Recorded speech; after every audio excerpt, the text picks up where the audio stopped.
This is the story of the one. As a custodial supervisor at a high school, he knows that during cold and flu season, germs spread fast. It's why he partners with Granger to stay fully stocked on the products and supplies he needs, from tissues to disinfectants to floor scrubbers. All so that he can help students, staff, and teachers stay healthy and focused. Call 1-800-GRANGER, click Granger.com, or just stop by. Granger, for the ones who get it done.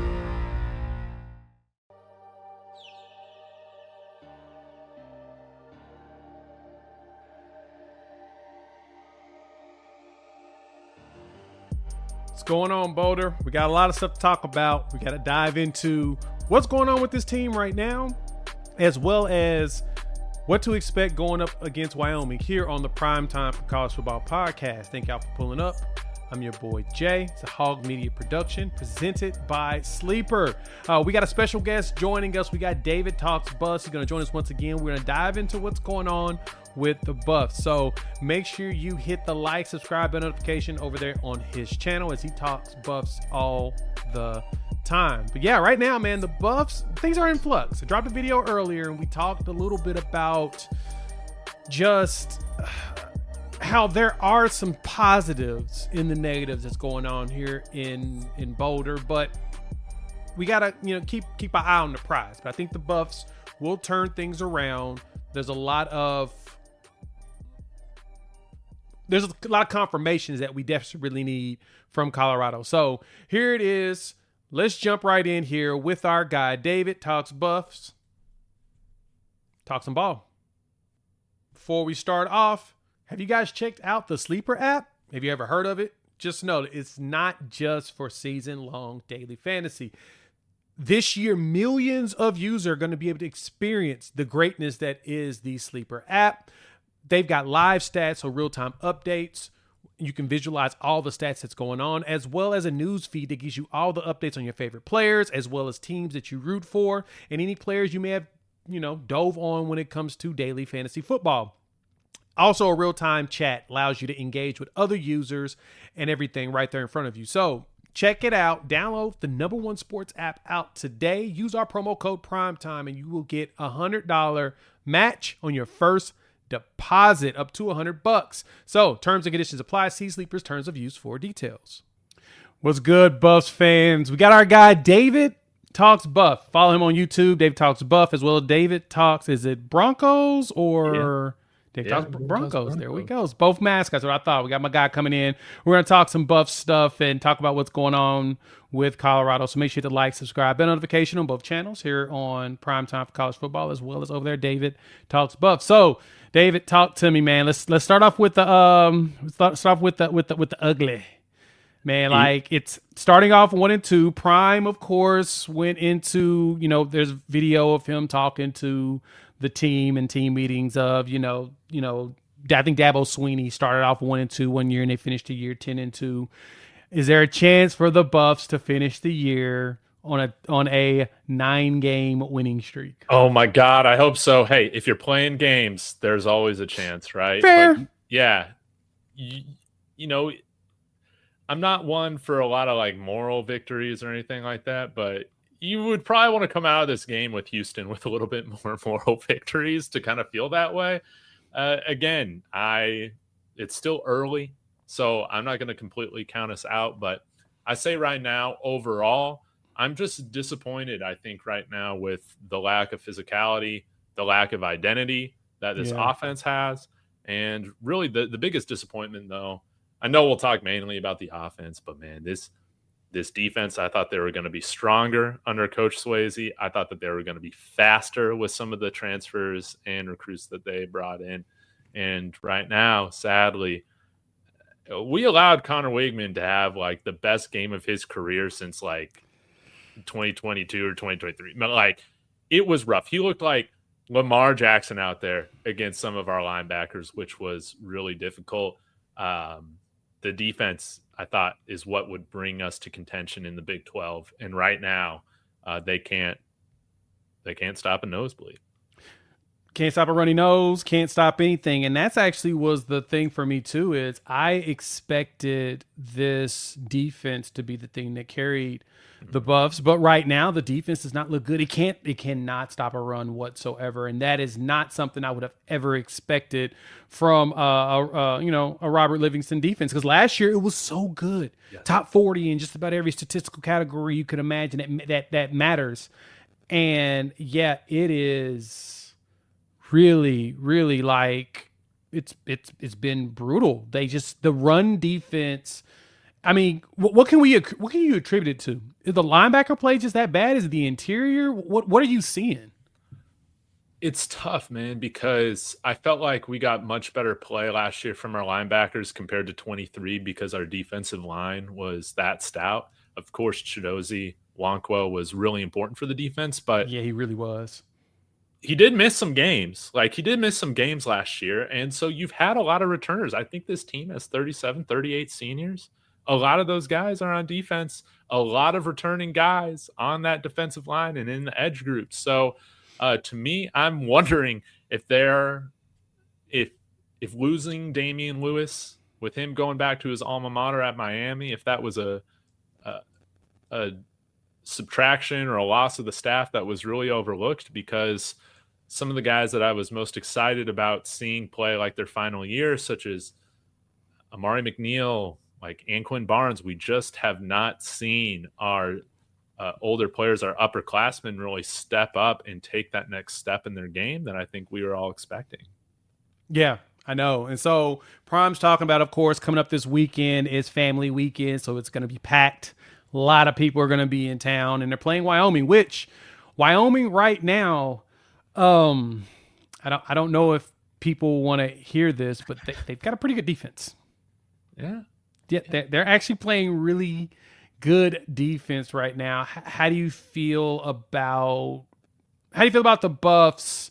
Like, we'll dive into position by position, but how do you feel about the Buffs being able to even match up with Wyoming right now? Right now, we need to find an identity that's not true. Trying to play Shedeur ball without Shedeur. And I feel like that's really what we've tried to do.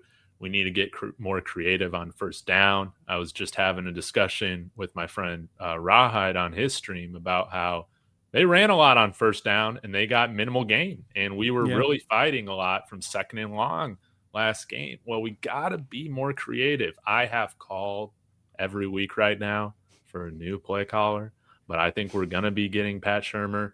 Something needs to change, though, with having more motion, more creativity on this offense. You got Simeon Price averaging 10 yards a carry last game, got 5 carries. And I feel like I'm saying the same stuff every week, but it would be great if we could establish the run and take some pressure off of our quarterback. I don't know who's going to start on Saturday, but it would be great for them not to have the full weight of the offense on their shoulders to carry the offense. Like, let's really emphasize these running backs and have a balanced attack. Yeah, let's focus here on the run game. You're 100% right. I think that's the one thing that has bothered me about the team so far this year, is that the running backs seem to have done what you would like. Like, the whenever you give them the ball, like, statistically, they're playing good football. Now, granted, I guess the big question you can ask yourself is, if you give them the ball more, do their numbers drop? It's a good question. Like Simeon Price out here, 19 carries, 135. He's got 7 yards per carry. Yes. Like, David, like, should this team push more to run the ball? Because I'm still going to say it. This is the one thing that has jumped out to me the most in this situation, in this entire season, is I expect Colorado to, and what I want is,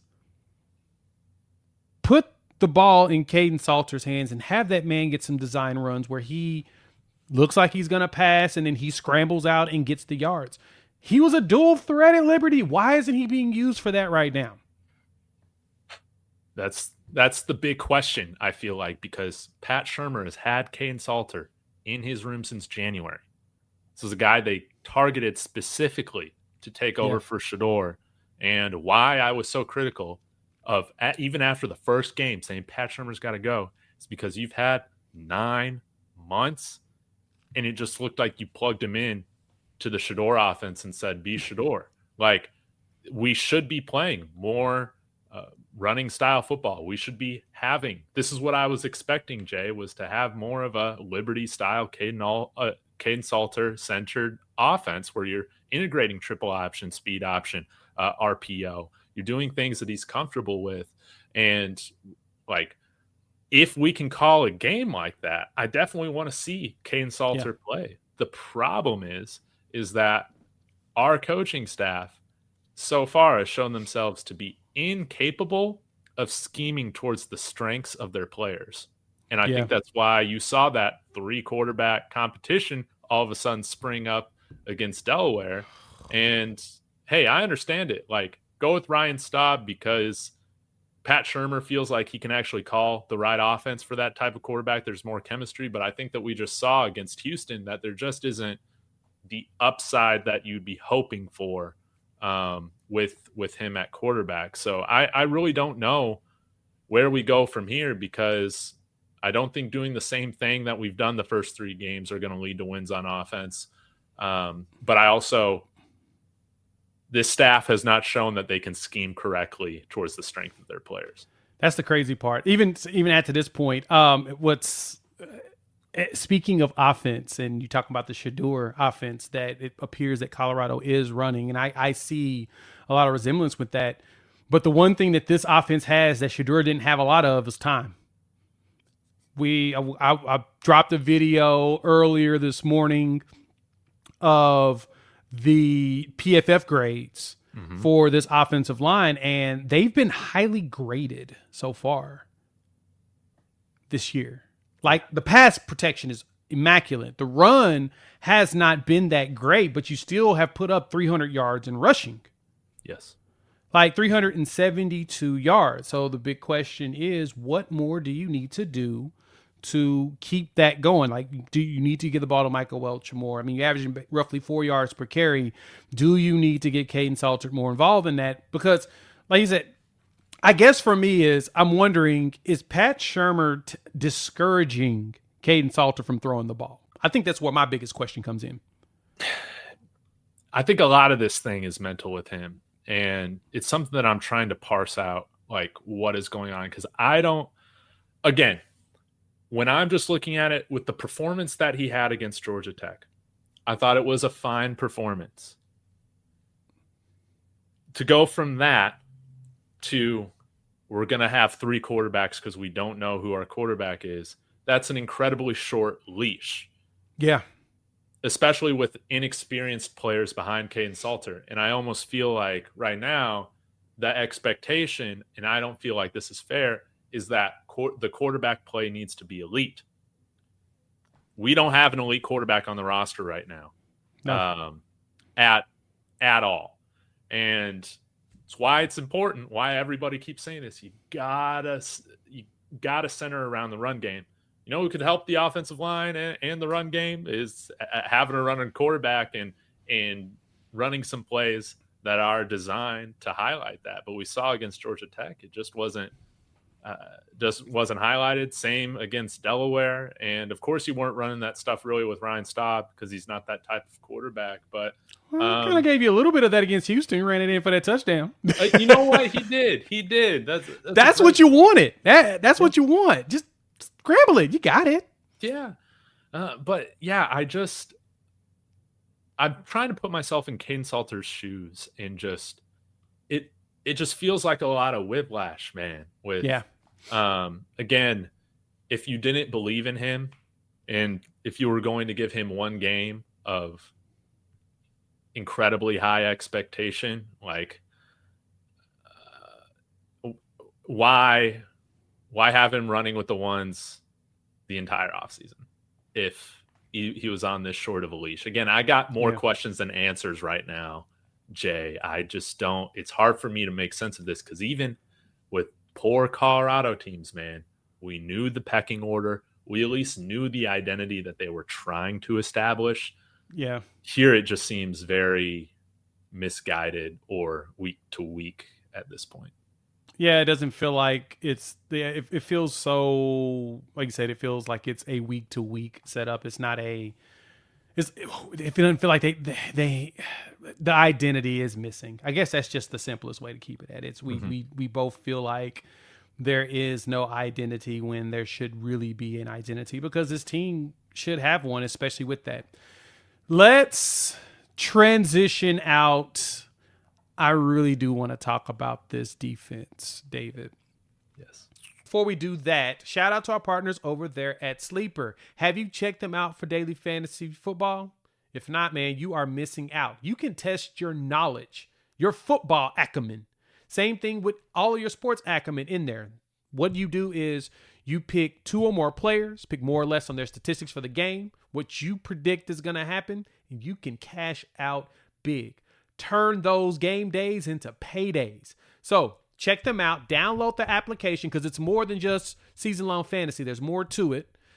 Use our code PRIMETIME, and if you deposit $100 on the first time, they will match you up to that $100. So check them out. Terms and conditions apply. See Sleeper's terms of use for details. So what's going on with our boy Rob Livingston, man? This defense has given up so much, so many yards just in general, averaging 430 yards per game right now. Worst in the Big 12, by the way. I'm not even going to look at how bad it is everywhere else, but 613 yards rushing that's been given up, which is second worst behind Kansas State. 677 passing yards, which is 13th in the conference, just above Iowa State, Arizona State, and Kansas State, which seems like all the states are really bad this year right now. And that's, of course, in 3 games, as some have played 4. I don't get it. This defense was so good last year, and I felt like the secondary was going to be even better. Yes. Like, DJ McKinney is still, he's still playing good ball, but overall, man, the defense is not looking good. What is it about this defense? What are you seeing when it comes to this defense so far? I don't think they're disciplined right now at all. I think that's a huge issue when it comes to playing the run specifically. Also, I was expecting this defense to be faster than last year. They're not faster than last year. I don't know if we have as good of athletes as we had last year. And so, again, are we expecting our DBs to all cover like DJ McKinney or Travis Hunter? Because right now we do not have the athletes to play as much man coverage as we're playing right now. And it's really biting us in the butt against pass and the run, to be honest. So to me, it's like I almost want to see Robert Livingston, again, scheme towards the strength of his players. Maybe we should integrate zone more often.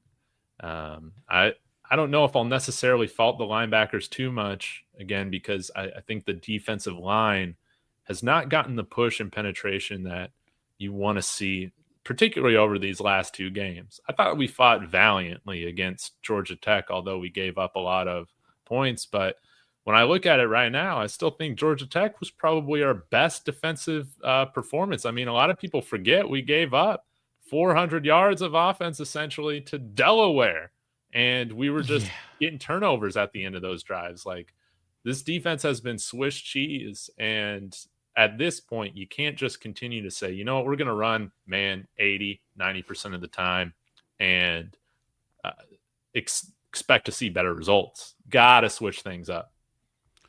I agree with you there. It feels like with this defense, it's just the scheme feels like they're running a lot of just nonstop man, and they're putting these dudes on islands like this for too long. It's especially if you're not getting enough of a push. Yes. On the defensive line, it's not going to work. But the other thing is, and I think that this kind of goes back to what we were just talking about a minute ago with Houston, they really are, like, for real, just giving up rushing yards. Strip the middle. it's like no one's adjusting to the fact that teams are going to keep running at you because they can. I would keep running at you. Yeah. Why not? Yeah. Dude, we saw both Delaware and Houston take a look at what Georgia Tech did to be successful against Colorado, and they schemed those plays and concepts into their offenses against us. Yeah. Why do we not do the same thing against our opponents on offense and defense right now? That's a good point. I don't know. It's a good question. What is I mean, I guess having that fast of success could give you a pseudo, I guess, God complex in all of this, but I don't think Rob Livingston has that to me. I don't feel like he's one that gives I'm, better. I think we're fine. We just need to keep doing the same thing over and over and eventually it's going to be figured out. No, it feels like he's a guy that adjusts. Yeah. Yeah. How do we get him to adjust though? Yeah. I don't know. Do you have guys that aren't ready to run more complicated zone looks, things like that? Well, then what are we doing? Who are we bringing in? How come all these other teams are super transfer portal heavy and they can run defenses? Right. They can run more than a couple different plays defensively. Why can't we?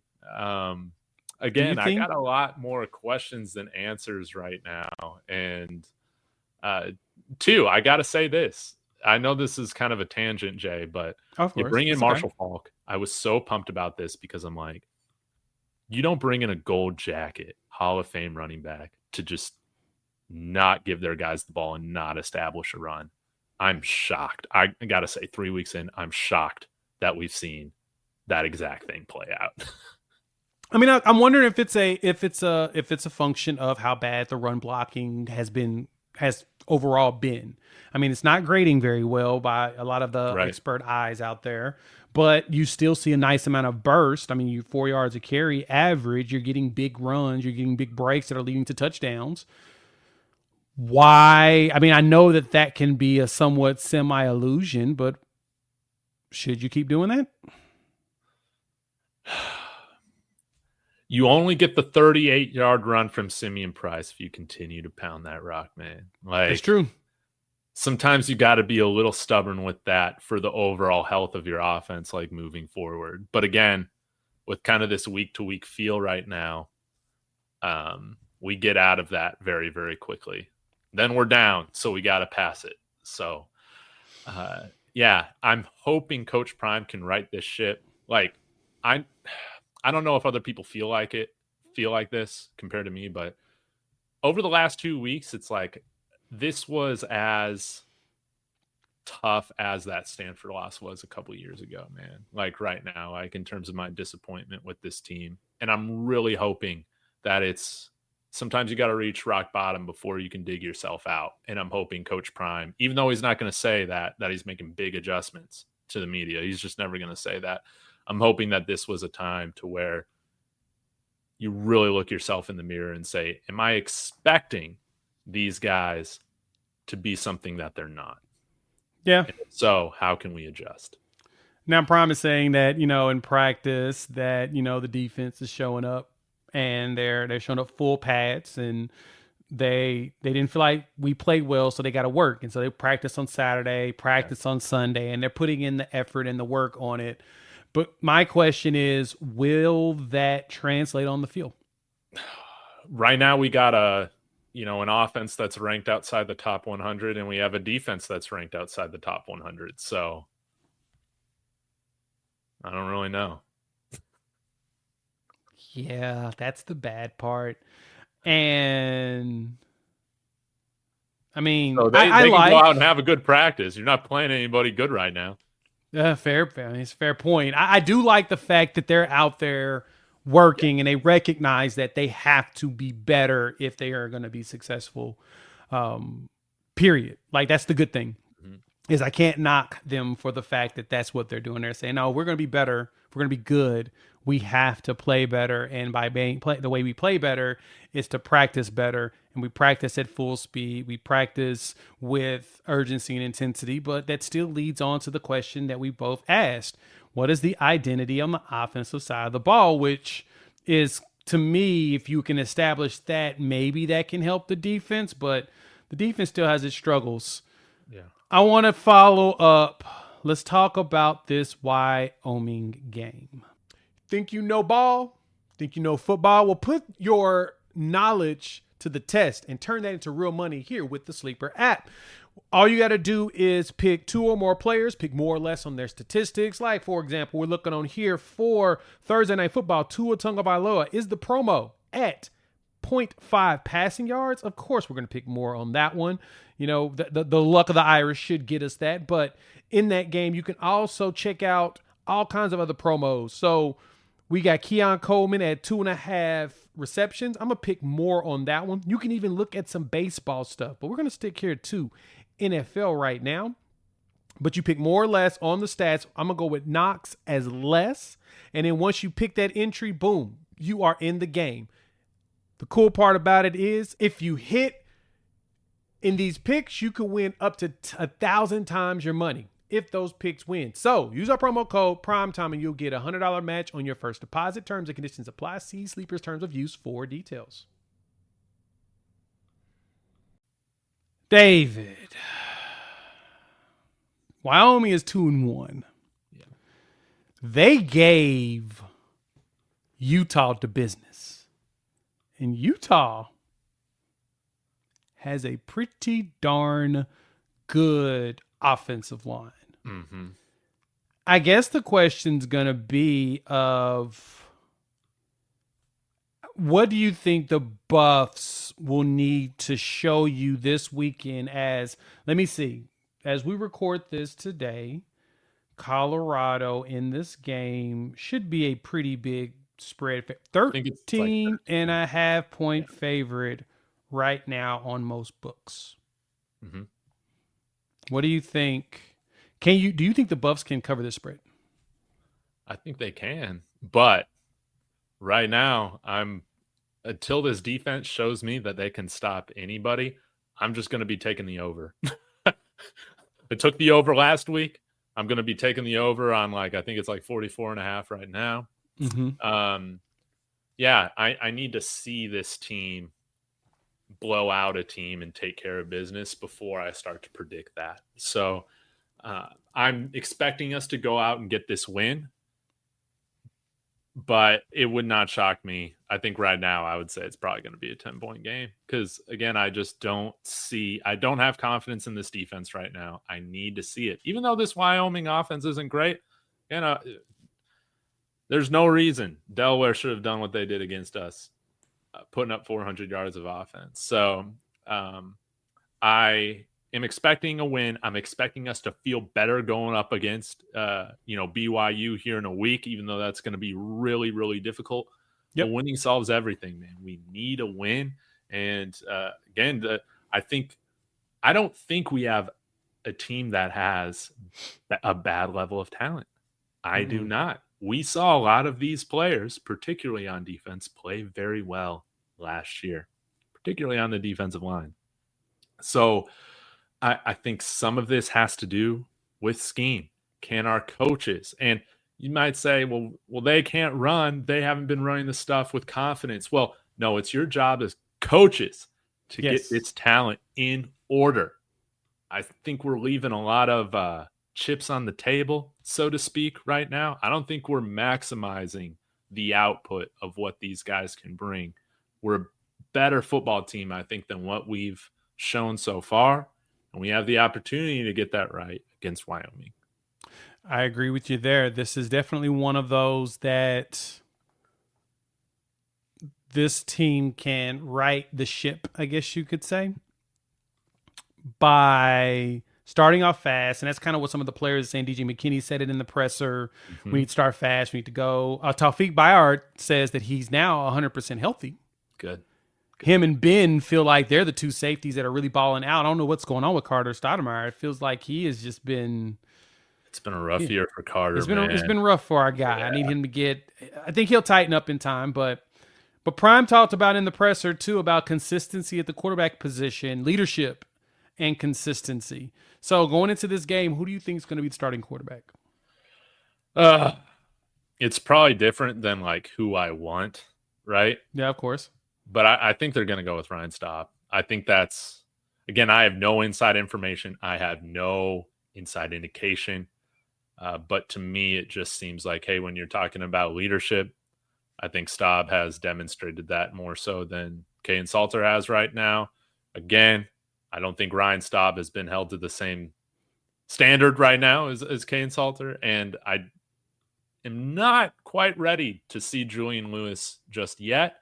But I want to put that out of the equation, dude. Any of these guys could start this week, Jay. And honestly, I don't really care too much about who it is. What I care about is just playing one quarterback through the whole game.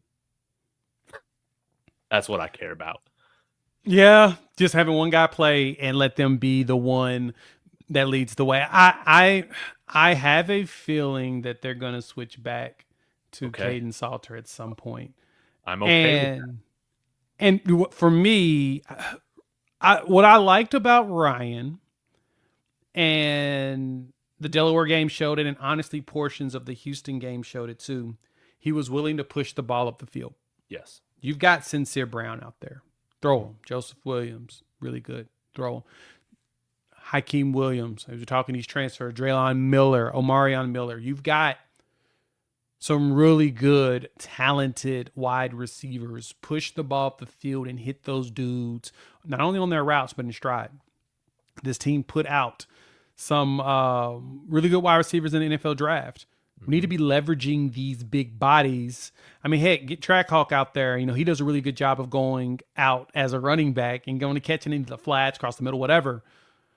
But pushing the ball down the field feels like the thing that you'll see the most success with this roster and the way it's built. And it doesn't feel like Colorado's doing that or taking advantage of that. No. That's what I want. I want Kaiden Salter to give us that portion of it. I don't think Juju's ready. It's nothing against him. I just don't think he's ready. Yeah. I think he can be in time. But he plays like a freshman. And I feel like that unless you're like a generational, quote unquote generational freshman, takes time to get yourself to that point, but I think he's got the talent to get there. I think that in time he'll develop into that. But I need Salter or Staub to go out there and continue to launch it. Yes. This team is built for deep passes. This team is, we saw Sincere do it against Delaware. Like, we should have been doing more of that against Houston. Like, I don't think, as much as Latrell McCutcheon was out there, being physical, big receiver should be able to hit that dude down. I agree. So, yeah, I'm with you. Kind of want Salter to go back out there. I need to see a combination. We're probably going to end up seeing two quarterbacks play in this game. I sense it's going to be a quarterback in the first half, quarterback in the second half, mainly because it's Wyoming and you got your 13.5 point favorite, so you should be able to win this game easily. Like, this game should not feel like it's ever in jeopardy. Yes. But Wyoming is a very physical team, and they play very physical. So if you baby and play soft, they may push you around. Hey, and they're playing in prime time too. They're going to be motivated, on ESPN. As long, again, I'm just hoping the coaching staff can integrate some of those plays that we've seen throughout the offseason of Kaiden Salter doing his thing. Like, I think that the only reason I'm picking Staub right now is because coaching staff is not giving me confidence they can call a game effectively for Kaiden Salter. If they can demonstrate that, Jay, that they can, and I'm back on this train, baby. I think we can do some real damage. I think we can do some damage if Kaiden Salter is unleashed. I hope to God that's this week. Yeah. All you got to do is unleash him. Let the man go out there and play.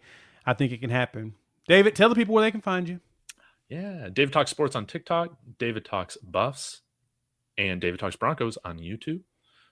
Thanks so much, Jay. I really enjoy doing this. And yeah, maybe, as the season goes on, hopefully we can have a little bit more celebratory of a show. I'm really dying to freak out about some of these players that we got hopefully balling out for us soon. Same. I'm hoping the continued experiment with Coach Prime continues to flourish, and the way that flourish is by this team going out there and being successful. So check out David Talks Buff over there. Follow us here at the Primetime College Football. Thank y'all for pulling up. All right, that's some good stuff. What I got, David Talks Buff. Check him out. Links in the description below for all the details of where to find him. So thank y'all for pulling up to the Prime Time for College Football Podcast here on YouTube, as well as what podcasts are downloaded and listened to. Hit the like, subscribe, and the bell notification, and join the family. And yeah, we'll keep talking ball. Let's go Buffs.